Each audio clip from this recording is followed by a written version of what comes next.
Assalamualaikum warahmatullahi wabarakatuh. Eh, Bertemu lagi dengan saya di program membahas Risalatul Mahid. Untuk pertemuan kali ini kita akan membahas istihadah yang kelima, surah Khomisah ya. Istihadah yang kelima. Kalau kemarin istihadah keempat itu mu'tadah wairu mumaizah dzakirah li'adatiha qadron wa waqtan yang kemarin. Jadi istihadah bagi wanita yang mu'tadah wairu mumaizah, ingat adat, kadar dan waktunya.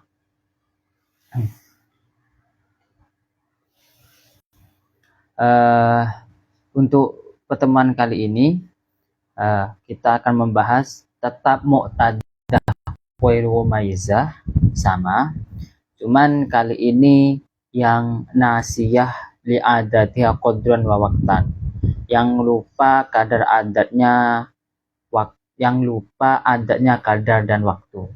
Ini mudah sebenarnya ya, termasuk pembahasan yang lebih mudah daripada mumayyizah ya. Menurut saya dari semua pembahasan yang kali ini tuh yang paling mudah untuk dipahami, cuman sulit untuk dijalani, itu aja. Ini mu'tadah wairu mumayyizah. Kalau kita ingat, ulas kembali, mu'tadah berarti kan punya adat, punya angka head sebelumnya yang bisa dijadikan rujukan, itu kan mu'tadah. Sedangkan wairu mumaizah berarti darahnya tidak bisa kita hukumi lewat tamyiz atau lewat darah kuat ketika istihadah tersebut, sehingga kita memakai adat. Yang kali ini permasalahannya mu'tadah wa wairu mumaizah, jadi istihadahnya headnya ikut adat, cuma nasiyah li'adatiha qadron wa waqtan. Wanita dalam kasus ini lupa adatnya, baik dari sisi kadar maupun waktu. Jadi dia tidak ingat adatnya. Lalu bagaimana? Ini simpel saja. Wanita yang lupa adatnya, entah adat kemarin atau yang lainnya, pokoknya tidak memiliki ingatan terhadap adatnya sama sekali, amnesia, atau memang adatnya cuma satu dan sudah terlupakan, atau dia headnya sudah 5 tahun yang lalu, 5 tahun yang lalu sudah 5 tahun terputus tidak head, lalu sekarang head kembali, sehingga adatnya itu tidak dapat ia ingat. Maka untuk kasus ini, maka dia tetap dianggap suci, tapi juga dianggap head.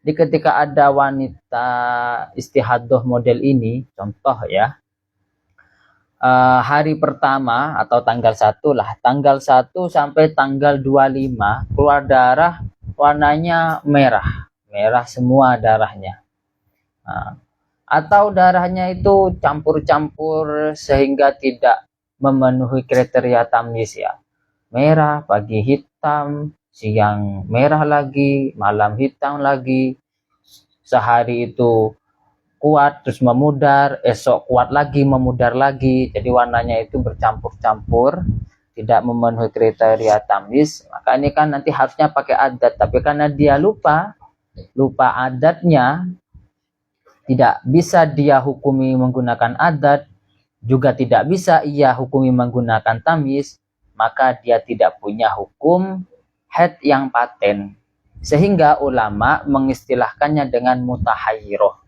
wanita yang bingung, bingung atas status dirinya, head atau suci.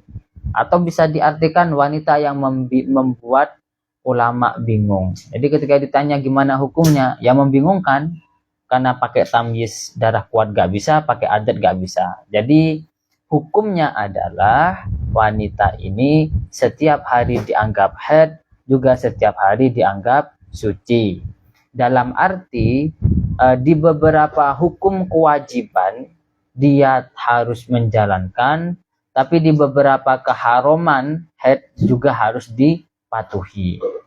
Contoh, sholat, Sholat harus tetap ia kerjakan tiap hari. Puasa tetap harus dikerjakan tiap hari. Sah atau tidak, ini untuk masalah sholat ini nanti sah dan tidaknya pokok tetap dikerjakan. Kenapa?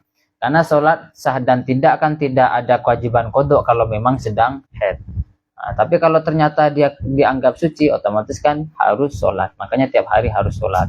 Sedangkan untuk puasa, nanti ini agak berat untuk puasanya. Mungkin keterangannya di pertemuan berikut ya. Tapi yang jelas wanita ini dihukumi haid, juga dihukumi suci. Jadi tetap wajib sholat, tetap wajib puasa. Larangan-larangan haid selain sholat dan puasa itu tetap harus dipatuhi. Tidak boleh baca Quran selain Fatihah di dalam sholat ya, dan Fatihah di dalam sholat. Tidak boleh berhubungan suami istri, tidak boleh. Tidak boleh pegang Quran, tidak boleh di masjid, tidak boleh tawaf, dan larangan-larangan yang lain. Jadi simpel sebenarnya. Kalau secara hukum itu simpel. Dia tetap dianggap suci dan tetap dianggap haid. Tapi menjalaninya susah. Ketika gini, kalau dia tiap waktu dihukumi haid, tapi dia tetap berkewajiban sholat, maka apa yang terjadi atau efeknya? Otomatis kan namanya sholat butuh bersuci. Sedangkan orang haid itu bersucinya dengan mandi. Maka sholat 5 waktu, mandinya juga 5 kali. Begitu.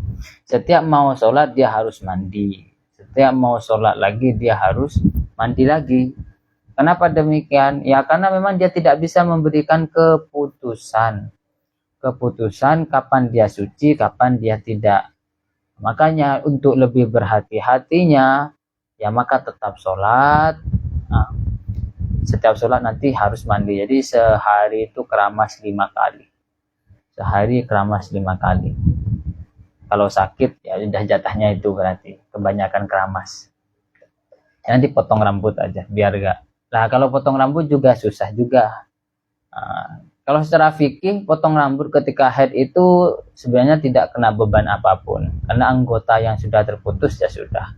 Cuman kalau secara ilmu tasawufnya sebaiknya kalau ada anggota yang terputus, entah kuku, entah rambut, ketika dalam keadaan hadas besar itu disimpan. Nanti ketika suci ikut dimandikan, ya diniati nawaitul ghusla gitu. Ya bil hadasil akbar. Jaga-jaga dari apa? Karena ketika manusia itu dibangkitkan kembali esok di hari kiamat, itu kan tubuh itu bukan tubuh yang baru, tapi tubuh itu adalah tubuh yang lama yang dikembalikan pulih utuh lagi pada jasad. Sehingga ketika ada anggota tubuh itu kok dikembalikan dalam posisi tidak suci, hadas, maka nanti dikhawatirkan menuntut haknya, karena tubuh itu juga punya hak, menuntut haknya untuk disucikan. Itu kekhawatirannya seperti itu ya tadi ya. Jadi 5 kali mandi, 5 kali sholat, 5 kali sholat, 5 kali mandi. Nah, mungkin secara hukum sederhana. Jadi mu'tadah wairu mumaizah, ketika lupa adat, kadar dan waktu, maka dihukumi haid dan dihukumi suci. Dalam arti sebagian ibadah wajib tetap harus dikerjakan dan keharaman-keharaman haid itu juga tetap dipatuhi. Mandinya sehari 5 kali karena sholat itu kan 5 waktu.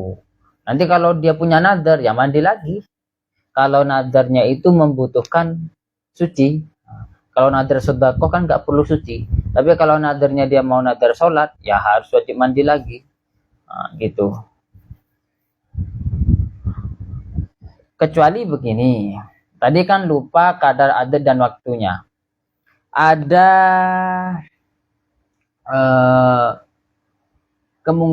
gimana? Kalau dia tidak ingat sama sekali memang beratnya seperti itu. Tapi agak ringan masalah bersucinya atau mandinya ketika dia ingat kapan berhentinya. Jadi ketika wanita itu tidak ingat berapa kadarnya, kapan keluar berhentinya, tidak ingat itu. Tadi seperti tadi penjelasannya, dan mandinya 5 kali sehari menyesuaikan waktu sholat.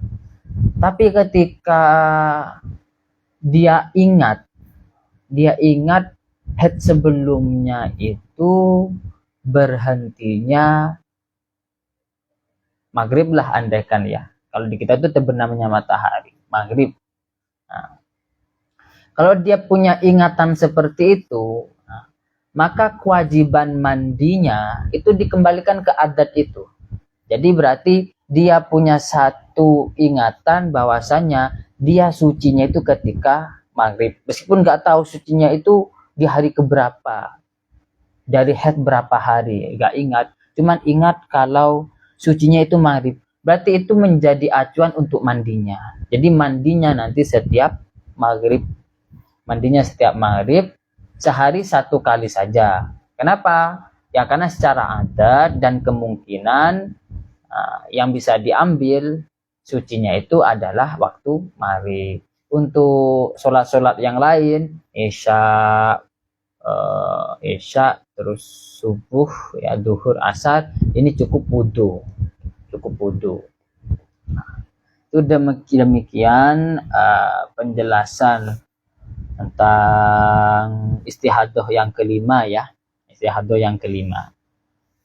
Nah, untuk berikutnya nanti masalah puasanya, nanti juga saya terangkan masalah puasanya, karena puasanya itu lebih rumit. Kenapa? Karena puasa itu meskipun haid harus diqodoi. Nanti ada teorinya lah. Nanti kita gabungkan teori maksimal haid itu kan 15 hari. Maksimal haid itu kan 15 hari. Jadi dari 1 bulan itu pasti 15 hari gak sah. Atau kemungkinan terburuknya adalah 16 hari. Kenapa? Ya karena haid itu kemungkinannya kan juga bisa di siang hari. Jadi andaikan tanggal 1 siang hari baru keluar haid, berarti itu akan terhenti di tanggal 16, tanggal 1 juga di tanggal 16 jam 1 siang juga. Jadi nanti sebulan itu untuk mutahayyirah ya, gambaran umumnya, ini saya kasih gambaran secara umum atau globalnya. 1 bulan atau 30 hari wanita mutahayyirah itu puasa. 30 hari wanita mutahayyirah puasa, maka yang dipastikan sah adalah 14 hari. Ini sebenarnya hitung-hitungan matematika aja. Hitung-hitungan perbandingan antara maksimal jatah head berapa, nanti 30 hari dikurangi maksimal head, sisanya ya berarti suci, gitu aja. Sisanya suci, karena pemisahnya juga minimal 15 hari. Jadi kan pas itu. Jadi 30 hari itu kalau dipukul rata itu 15 hari pastinya sah. Cuman karena kadang haid itu di siang hari, jadi positifnya yang bisa kita yakini itu 14 hari sah. Kalau 14 hari sah berarti 16 hari gak sah, kan begitu. Kalau 16 hari gak sah berarti yang 16 hari ini harus dikodoi. Gimana cara mengkodoinya? Puasa 1 bulan lagi, dan seterusnya. Nanti ada penjelasannya lagi. Yang jelas nanti total keseluruhan perlu puasa 2 bulan 6 hari dengan beberapa cara. Jadi gak cuman puasa saja, ada tekniknya, nanti ada tanggal-tanggal yang dipilih ya. Mungkin untuk penjelasan sekian istihadah kali ini. Yang jelas untuk penyimak sekalian, haid itu memang banyak dipahami oleh orang-orang, sulit untuk dipahami. Ya sebenarnya tidak sesulit itu ya, tidak sesulit itu. Kita buat sederhana saja. Ya seperti yang pernah saya bahas-bahas sebelumnya, dibuat sederhana saja. Pokok haid itu pertama darah yang dihukumi ya. Darahnya itu memenuhi kriteria, ya wis itu yang kuat kita hukumi. Kalau enggak, ya kalau punya adat ya ke adat, kalau enggak punya adat ya sehari semalam lah. Jadi kalau wanita pertama kali haid langsung istihadoh, itu kan enggak punya adat. Ternyata istihadohnya wairu mumayyiza, nggak bisa ambil darah kriteria darah yang kuat, ya udah 1 hari 1 malam atau 24 jam minimal. Nah, kalau nggak gitu berarti kan mu'tadah mumayyizah kita ambil darah kuat. Kalau nggak mu'tadah mumayyizah berarti kan wairu mumayyizah kita ambil adat, gitu aja. Adatnya seperti keterangan pertemuan sebelumnya. Kalau adat gak bisa diambil, ya udah mutahayyirah, dijalani semampunya ini. Yang mampu gak mampu ya dijalani begini. Kalau teorinya sederhana sebenarnya, cuman prakteknya memang yang rumit. Cuman kalau bingung, aduh bingung ini sebenarnya sudah suci apa belum? Tak lihat kayaknya kok keruh tapi kok kayak bening, kayak keruh, kayak bening. Nah, itu kalau nanti ada keraguan. Kalau memang ada keraguan, ini sudah suci apa belum? Ini sudah suci apa belum? Kita kembalikan ke kaidah asal, ya. Al yakinu la yuzalu bisyak. Kalau kita yakin kita itu posisi haid, lalu kita ragu ini sudah suci apa belum? Ya, lihatlah dohirnya, kenyataannya darahnya itu gimana. Kalau masih ada kemungkinan haid ya haid. Nah, sampai yakin itu suci, ya. Dah. Atau ya bisa sebenarnya itu khilaf, sebenarnya bisa pakai al aslu ya. Al aslu at-tahur bisa. Di aslinya perempuan itu kan ya suci, bisa pakai itu. Cuman al aslu at-tahur ini harus kita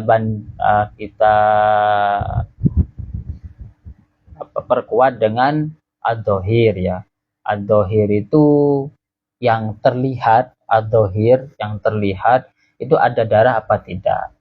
Nah, kalau memang ad-dhahir itu ada mudam, tidak ada darah dengan berbagai sifat, ya kita bisa pakai, berarti ini sudah suci. Yang jelas semua kita kembalikan ke keyakinan. Nah, sesuai keyakinan masing-masing. Saya akhiri pertemuan kali ini. Kalau mungkin ada pertanyaan silahkan disampaikan mungkin di komentar ya.